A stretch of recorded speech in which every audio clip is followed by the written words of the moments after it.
Welcome to our Saturday simulcast. I'm joined by Brian Newbert, Tom Dienhart. Lots to talk about this week, and we're going to talk about it. We want to thank our sponsor, the Purdue Union Club Hotel, and they are signed on for another year with us, and we've got some new and exciting things working with them. We appreciate their business. They are open as they have been for the last year, but very excited about kind of the reopening of campus and all that's going to happen with that.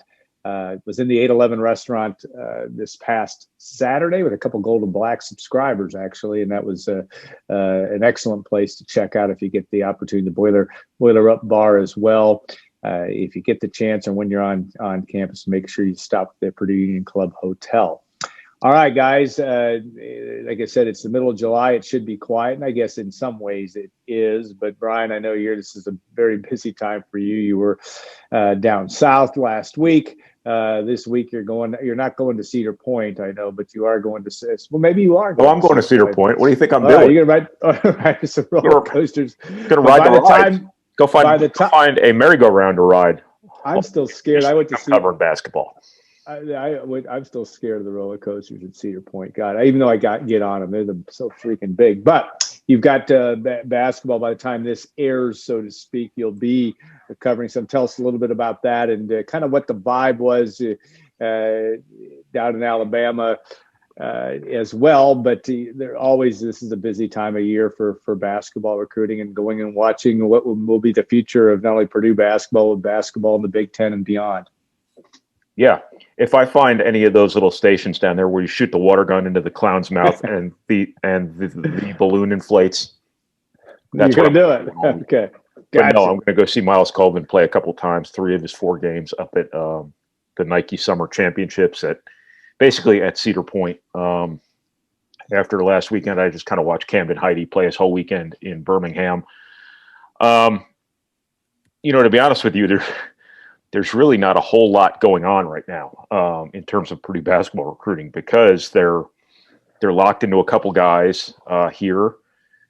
They've only got one scholarship left for 2022.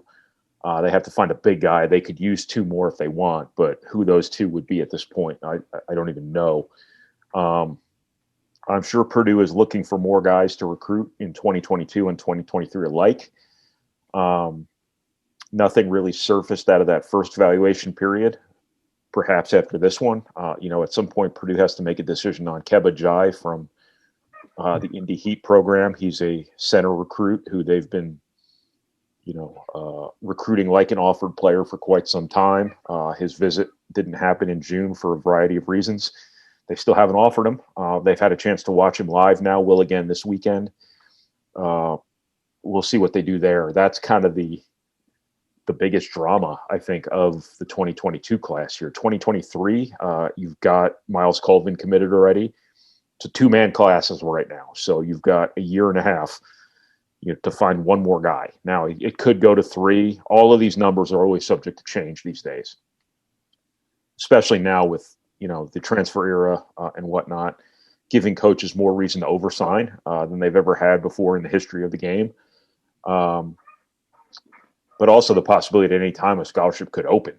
So I think you have to recruit all the time like you have scholarships. I think Painter's always done that anyway. But in terms of drama right now, I think the big story is what's Purdue going to do with Keba Jai. So that's what I got. Yeah, that's going to be a storyline. I know you asked what was Birmingham like. What was it like? It was fine. Talk about Heide a little bit. I know you've written. I spent 4 straight days in Birmingham to cover one player. That was not exactly the most efficient thing I've ever done. It took me until night 4 to get brisket, even though I tried on nights 1, 2, and 3, which was a little bit unexpected. But other than that, Heide was good. I mean, he was. I don't know if it was his best weekend, but I think he was impressive in terms of what he brings to the table. I think he can really shoot the ball, but he's also a legit 6'7", more athletic type of wing than Purdue has had. I think he can play, the big forward position too at the next level, be that kind of stretch 4. But he He is legit athletic. He is big and strong for his position, and he can really shoot. And I think, Purdue is transforming on the wing here. Between him and Miles Colvin, they'll have more athleticism at that position than they've had for years. Now, the big question is what they've had there has been really good shooters. Can those guys be the level of shooter the Dakota Mathias, the Ryan Klein, the Sasha Stefanoviches have been? That remains to be seen. Both of them are capable. How good and how consistent they can be at the next level, I think that's going to tell the tale of whether or not Purdue's just getting more athletic on the wing, or they're getting more athletic while still remaining the same sort of perimeter threat they've been for quite some time now. Yeah, you have that, and there's, again, Purdue's looking to getting that type of, a lot of those type of players, Miles Colvin as well, just guys that have got some athleticism. And I'm going to ask Tom this question, or at least talk about it, and I'll obviously come back to Brian because he said this is his beat. But Team USA wins the gold medal. A lot of interest on our site, certainly, about Zach Edey and as well as Jaden Ivey and Caleb Furst. Just to talk about, Tom, from your perspective, just watching it, but also paying attention to international play and how your perspective of that, and we'll come back to Brian too and talk about what this really means for Purdue basketball. No, just just to see, I guess, Zach Edey, a guy who's going to be just a true sophomore, take the proverbial next step in that environment and that level of competition. I think, reading Brian's story this week too, where Zach's back on campus, and you could tell he really gained a lot from a confidence standpoint. You just think about where he was at, 12 months ago. It's unbelievable. Unknowns that just, sort of orbited around the kid. I don't think anybody expected much at all from him. And then, slowly but surely to see this, I guess amazing is not too strong of a word, amazing metamorphosis to what he's on the precipice of becoming, as he just is going to be a true sophomore. I mean, Noob is already talking about the guy maybe going pro. Yeah, it's crazy. He's good. That's been exciting, an exciting revelation, one which I can't recall at Purdue. To be this blown out of the water by a kid is, again, a pleasant surprise. And Purdue basketball, again, I mean, my gosh, always been a basketball school. And, boy, the things that are set up for this coming season, it's very exciting, guys. As we all know, the potential there, Purdue could be obviously one of the heavy favorites to win the conference. Looks like a preseason top 10 team. And again, for guys like Edey, Jaden Ivey, and then, of course, the newcomer Caleb Furst, to see those guys take the steps they took this summer as well in international play. It's really exciting. Again, Purdue rarely has players like Jaden Ivey, and the excitement he brings. We saw glimpses of it last year.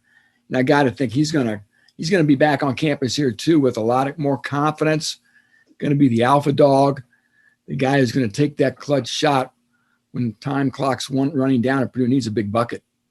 Yeah, Brian, I my ESPN Plus subscription is going to be good for at least I don't know what else I'm going to watch this month, but I'm able to watch the last little bit of those games. You were busy. You get Disney too, don't you? With that, what's that? You get Disney too with that, don't you? I do, and I think I get like the four different courts on Wimbledon till Wimbledon's over now, right? You can watch all the Avengers movies back to back to back. But I will say, I mean, I thought Jaden Ivey and that down the stretch, especially in that game, was very much in doubt against against the French, and he made two big plays. Caleb Furst also, not in the fourth quarter, but was extremely productive at times. Ivy had a couple ups and downs there. They didn't play as well, I think, in the semifinal. But I like his confidence. I like also just watching his body language, how they other guys in this team, a very talented group of players.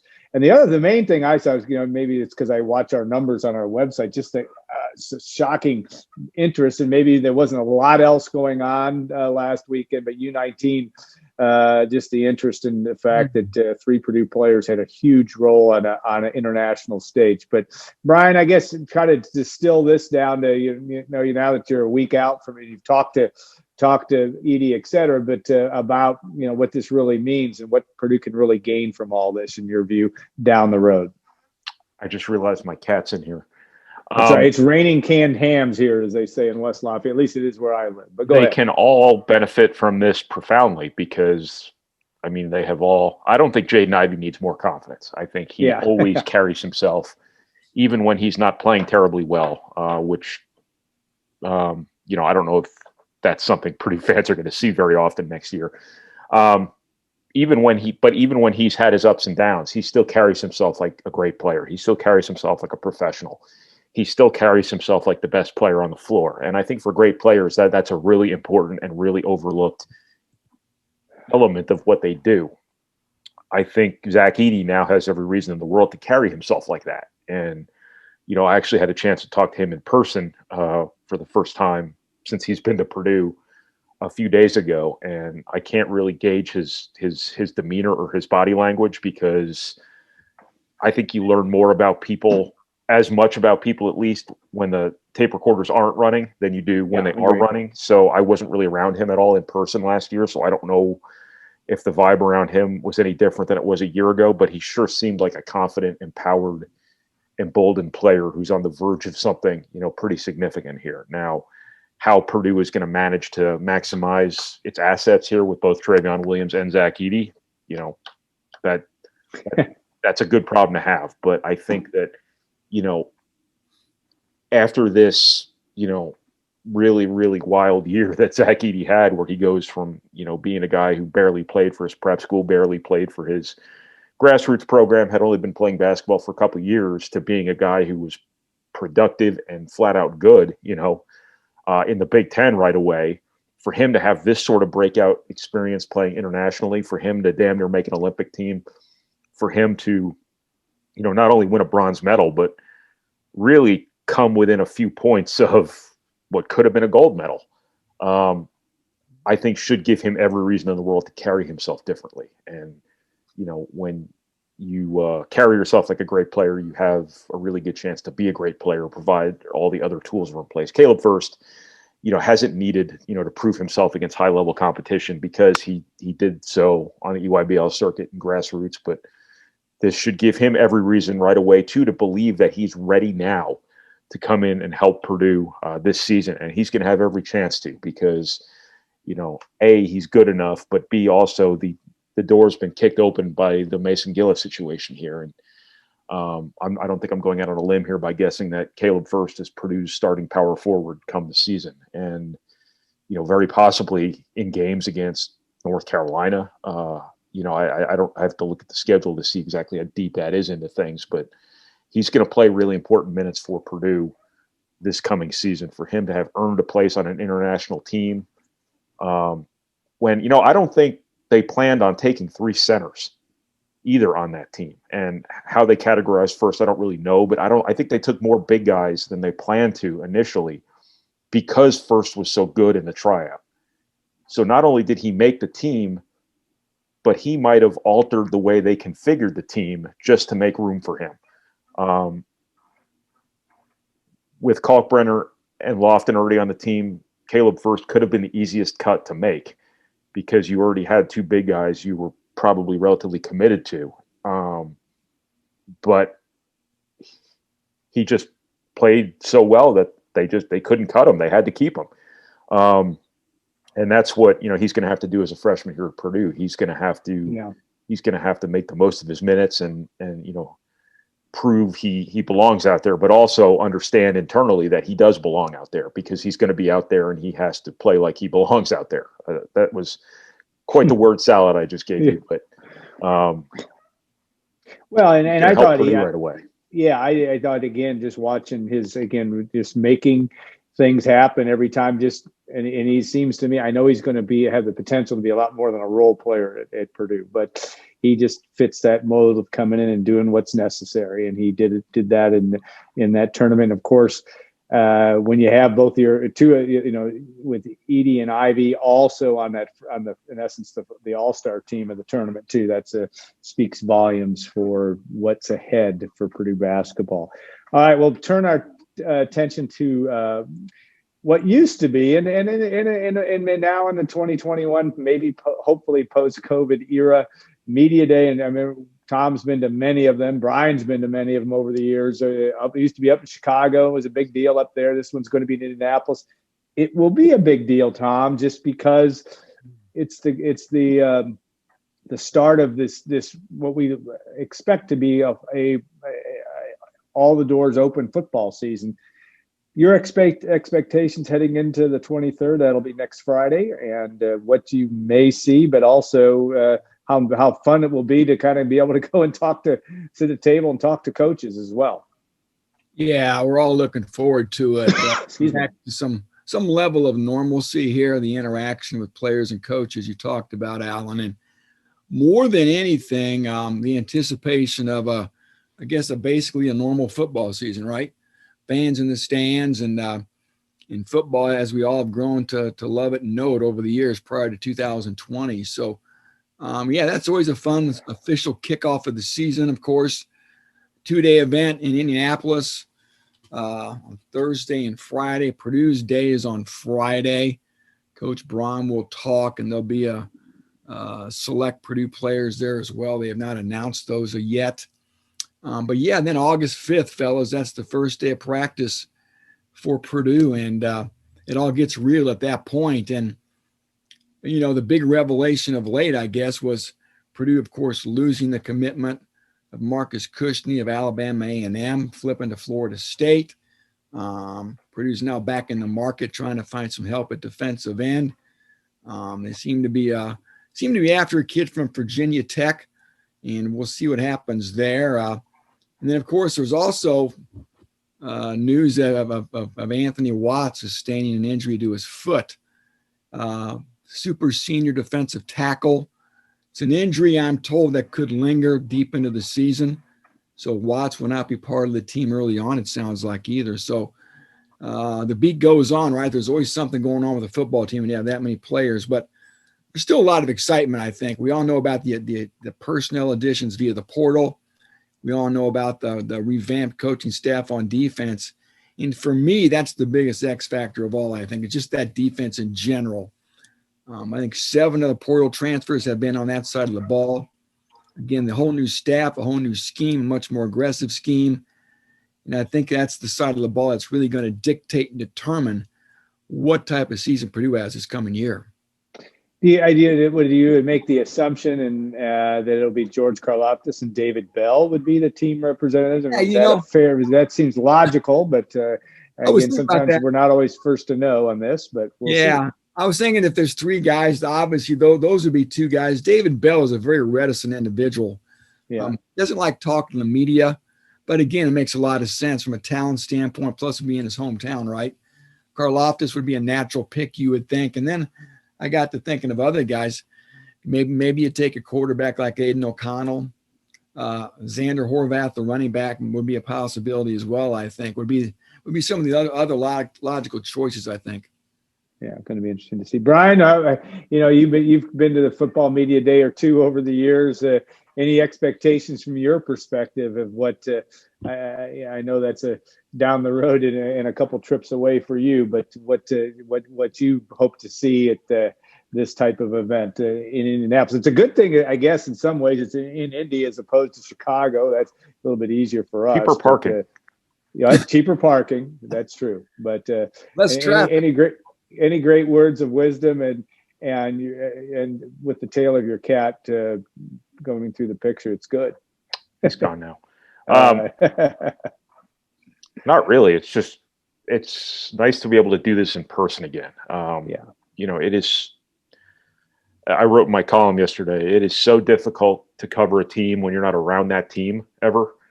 It's important for us to kind of understand the people, understand the dynamics, the personalities and whatnot. When you're just doing that over sterile Zoom interviews and TV, it's it's just not, it's a very challenging situation to give people the sort of perspective that, we obviously strive to give them. Now what we're going to learn just talking to people in person at Big Ten Media Day, I don't know, but hopefully being around the players and coaches that we cover during the season, I think it will give us a much better chance to be more insightful and more, provide better context into things. It will be nice, also just to remind the people we're covering that we exist and we are real people and we're not just pixelated faces on a screen. But it is really nice just to be able to do this again in person. Speaking for myself personally, and probably speaking for every sports writer who does this job. Now, this was obviously the last of the world's problems. Yeah, understood. So I hate to complain about, the things we had to deal with covering, sports during a pandemic, because it just doesn't matter in the grand scheme of things. But it will be really nice, and hopefully the product will be noticeably different now that we can do this in person and actually, be around the people that we cover. Next week, yeah, it's going to be interesting, and I think it'll be refreshing just from like you said, you get that perspective of being around them a little bit, and being face to face is it's hard to really make that come off without being able to do that. All right. Also, next Friday, the 23rd, not only Media Day, but Men of Mackey will be playing 7:00 against the Volunteers, a team of Tennessee Volunteer players. And we've also had a lot of interest. There's a lot of interest in that, in the fact that they'll be wearing the gold and black uniforms that they played last year. We're going to have 8 out of 10 players being Purdue guys that have played at Purdue. That's a couple of them in Jaquil Taylor and Kelsey Barlow. Jaquil Taylor graduated from Purdue, but Kelsey Barlow left Purdue and is going to come back and play in this team. This is a team, and I'll start with Brian, but I also want to ask Tom about what his favorite Men of Mackey team would be if they would have had a Men of Mackey in 1995, maybe with Troy Lewis and those guys. But Brian, I'll go back to you just on the fact on paper, this is not only an interesting team, but I think it's just in the scope of Purdue basketball. It speaks well for the interest of these guys all wanting to be back and wear that uniform and play in this again. Yeah. I think sometimes we long for the good old days, especially in college. Yeah. I don't know how many of us became adults and didn't think, hey, college was pretty cool. Yeah. And I would imagine that, the same thing is true, and probably even more so when you were, a college athlete and you kind of miss that team dynamic. You kind of miss playing, all of that stuff. I'm sure this is an enjoyable experience for some of these guys.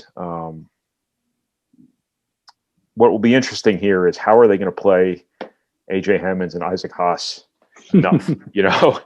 It's like, okay, Ryan Smith, now you go figure that out. Matt Painter, always faced that question and whatnot. Now he has to figure out how to maximize those two assets, because two of your better, more talented players, AJ Hammond should be playing in the NBA right now.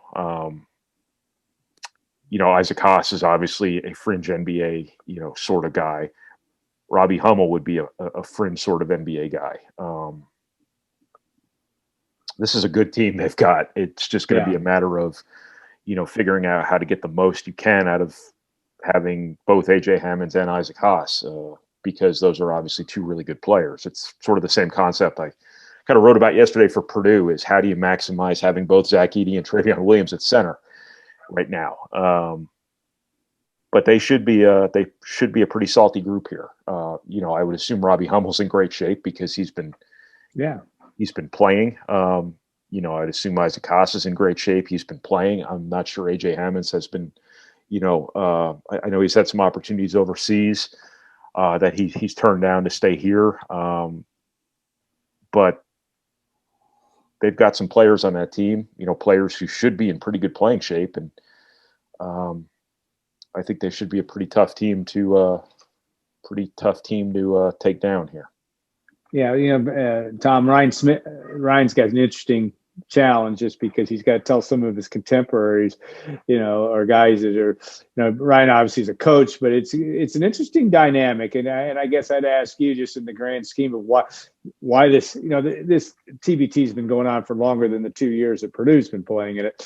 But the fact that this is a pretty novel idea that I think is going to continue to create tremendous interest in the middle of July, just because of some of these schools that like Purdue that have got got a great tradition, have got guys that people want to see more of and see play at should be a pretty good level. I mean, that's an interesting business plan that I think is going to continue to evolve and going to create a lot of interest in not only at Purdue but continue it, create interest on a ESPN level. And Tom, you look at that, that's why you do this kind of stuff.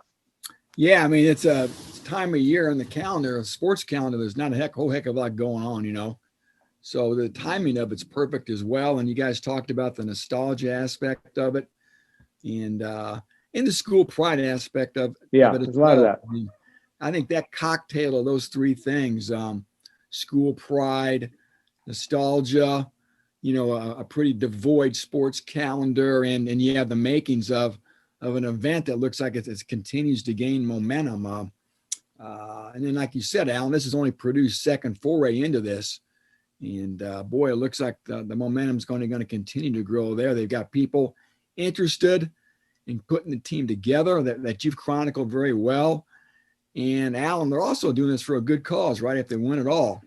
Yeah, they win it all. They win $1 million, but they're doing it because Evan Boudreau, one of the guys, also one of the 10, the Center for Cancer Research, and trying to raise money for the Tyler Trent Foundation. So and it's funny because when I've talked to them, they've all talked about that. And I thought that was kind of interesting. Even ones that might not, Kelsey Barlow talked about it. Jaquil Taylor, who will have a story on him, also talked about the importance of that. And, they don't have any real reason to tell me anything different.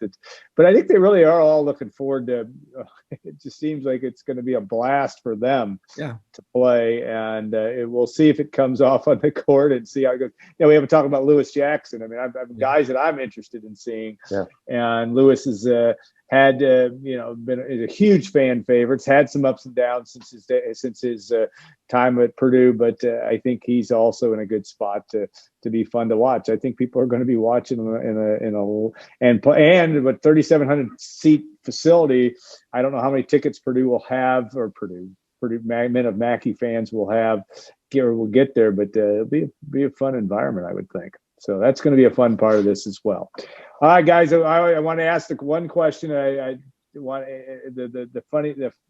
give me a side story or something that happened this week that was a little bit different or off the something you didn't write about or did write about that, or you can pass if you don't have anything. But Brian, I'm going to put you on the spot first. What was there anything behind the scenes that caught your fancy, or somebody you talked to that gave you something that you didn't expect? Not even a little. Like not even Alabama. Story from the road, Brian. Give us a good meal. I know you couldn't find your car for part of things. I knew that. Well, on Twitter, but that's pretty standard when you come and go from a facility often that time of year. Well, I can't go to Walmart and figure it out. So I was coming and going from that facility, multiple times a day because I was there to cover one player. So I was having 2-3 hour time blocks between the games I was there to cover at minimum. There was, I think, 1 6-hour window between games for me. There was a Publix right outside the complex. So not only was I going there for the sandwiches for lunch every day, but they had a table, they had Wi-Fi. So I was kind of coming and going from Publix quite a bit. And every time I would move my car, the next time I'd need it, I forgot where I was. So that's where the panic button comes in. The panic button is my salvation in July. It never fails. As long as your battery's in there, you're good. But I get it. Yeah. I like the fact that I get that little notification on my phone that says your car is parked here, but I've never had to do. I usually have to go the panic button route as well. Yeah. But yeah, that's a good one. Tom, anything from your perspective this week that is suited your fancy? I had a chance to talk with Brady Allen for about a half hour this week for a story I want to get up next week. What a great kid, man! I tell you what. So composed for a guy that's going to be a senior in high school, and just really enjoyed visiting with him, getting to know him a little bit. Maybe this is already out there, but he said that his uncle, his mother's brother, is the drummer for Georgia Florida Line. Maybe you guys are country music fans. I'm not. I know the name. I don't know much about him. But that's his. I know who they are, but yeah, that's me too. It's not like he's Phil Rudd, the AC/DC drummer, but Florida Country Line. That's pretty good, right? But just a great kid, and it's easy. It's easy to root for people that you think are good people as well. And again, I think just from my small dip in the water with him, it's enjoyable. I think fans are going to really probably enjoy getting to know him, and we all certainly hope he's very good as well. Thanks for making me look like a doofus by giving an actual good answer. Well, I'm going to give it my one. I was up at a family lake for a couple of days, so I enjoyed that. So it was kind of working, but still a good place to be able to do that. We had a few Zoom calls yesterday. But I think one of the fun things for me has been getting to know Ryan Kay and the Men of Mackey group, and just the fact that he's kind of not fallen into this because he worked hard to get this going. But I like the fact that this group is just kind of an interesting group of people. And anytime you have Kelsey Barlow on your team, it's going to make things interesting, I suppose. But I enjoy their enthusiasm for all this, and the fact that these are guys that, you got to win it all to get to win your $1 million, and they're all talking about that. But there's 64 teams in this thing, so it's not going to be easy. But the enthusiasm for that is fun, and I think the fact that they all come back to Matt Painter, at least the ones, and every last one of them talk about, and this is doesn't need to be a Matt Painter gush fest here, but it just talks about that Katie Painter relationship or just the legacy of Purdue basketball. And I think that's actually a neat thing that, at least for Purdue fans, to be able to have in their hip pocket as they watch this team and watch Purdue basketball down the road. So that will be fun. And I know they're all looking forward to getting that off the ground. So I actually have a better answer for you now that doesn't involve parked cars or smoked meat. Okay, go ahead. Obviously these were, at least my first in-person interviews over at Purdue in a year and a half this week when I went out to basketball. And one of the guys I wanted to talk to at some point this summer was Ethan Morton. And I got a chance to do that. And I always compare him to PJ Thompson for some reason on a variety of levels. One of which is he is an adult as a college aged individual. And you can have adult conversations with him. And when the tape recorder goes off, the conversation continues, and it's kind of peer-to-peer sort of adult communication. And I just thought he was very interesting. He had a very complicated freshman season, obviously. He didn't get COVID, but he got mono instead. His season didn't go the way he hoped it would. Its season didn't go the way Purdue hoped it would. He was going to get an opportunity last year. He was going to get an opportunity not just to play guard or any of the guard positions, which he would have played probably a couple of them. But it was Micah Shrewsbury who a year ago at this time, I think, told me that, we're not going to start Ethan Morton at the 4, but I think, we might finish games at times with him at the 4. He was going to get an opportunity there. He was going to play an important role for this team. And, he didn't get the chance to his whole season. Get off this. He was going to play an important role for that team. He didn't have a chance to. I think it's very important for him to keep his confidence and understand that what he showed last season wasn't him. And he was the first to admit that he has to make sure he stays confident and all that stuff. And just a very insightful, very, thoughtful individual who, from a selfish media perspective, and all we care about are ourselves typically, is hoping he gets a pretty prominent role for this team, for the duration of his career, because we need him in post-game press conferences. There you go. Just kind of looking out for number one here.